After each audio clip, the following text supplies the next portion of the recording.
Mr. Larson. Well, thank you, Scott, and thank the registered citizen. These are tough times. They've been tough times for everyone in the 1st Congressional District and across this great nation of ours. There are times that require tough decisions and real solutions. I'm a product of public housing, public education, and public service.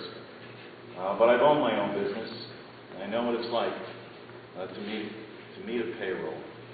I understand what people are going through because I've had the opportunity to listen to them all across this district and hear the deep and abiding concerns that they have.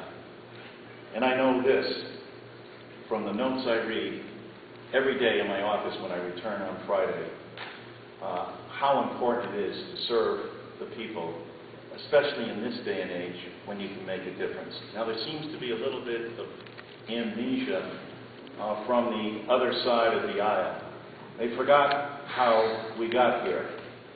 More than this nation, from March of 2007 to February of 2009, lost $17 trillion in personal wealth and assets. Out of work, loss of health care, homes foreclosed on. When Barack Obama became president, we were losing 800,000 jobs a day. We cannot go back. We cannot go back to the Bush economy. President Bush just said this past week his only regret is that he didn't get to privatize Social Security. For so many women and people out there in this audience tonight, please understand, we will never privatize Social Security. We will stand by Medicare and make sure that that guarantee to every American stays intact. Republicans have a roadmap that they have designed that says they're going to balance this deficit by privatizing Social Security and vouchering Medicare. This is a wrong-headed approach. The Recovery Act put a tourniquet on the bleeding and righted us, put us in the right direction. It's a fragile recovery, but we're doing stuff like right here in this community. Ann opposes the Recovery Act, said she'd rescind the more than $7 million that has come right here to New Hartford. What we have to do is to continue this recovery and make it here in America, invest in the American people. That's what I will continue to do. If you see it fit, just send me back to Washington. Mr. Krajewski. I want to say thank you to Mr. Benjamin, thank you to the registered citizen, and I want to say thank you to everyone for coming out tonight. We had many other options where you could spend your evening, but you chose to come here and celebrate civil rights and democracy, and for that I am grateful.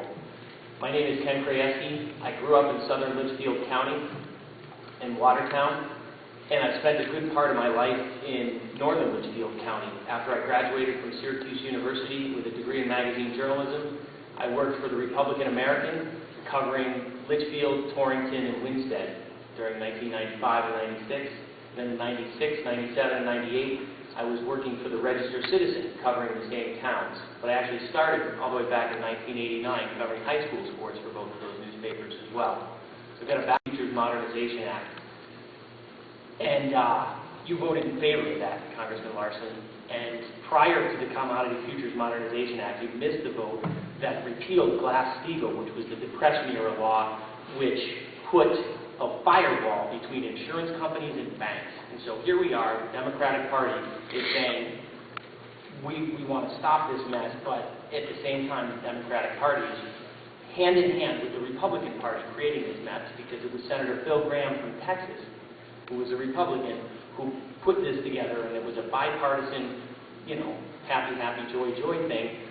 Let's get rid of Glass-Steagall and let's let the insurance companies and banks do what they want. And you say that it's because they wanted to take advantage of these new technological advances. Well, the only people who got taken advantage of are the people who don't have houses, the people who are made homeless by this mortgage crisis, and surely Goldman Sachs and the rest of the banker crooks were bailed out. There was no bailout for the people. And to me, that's why I'm sitting here today, because the two-party system has failed us, and And I hope that during the next hour of debate, you're going to see that it's time for a third-party alternative in the Connecticut Green Party. And I ask you to take trust in me and send me to Washington, D.C. I understand that it's an uphill battle and that people don't trust third parties, but I'd like to think that during the past several years I've been able to gain the trust of the people of Connecticut. So thank you, and I look forward to spirited debate as well.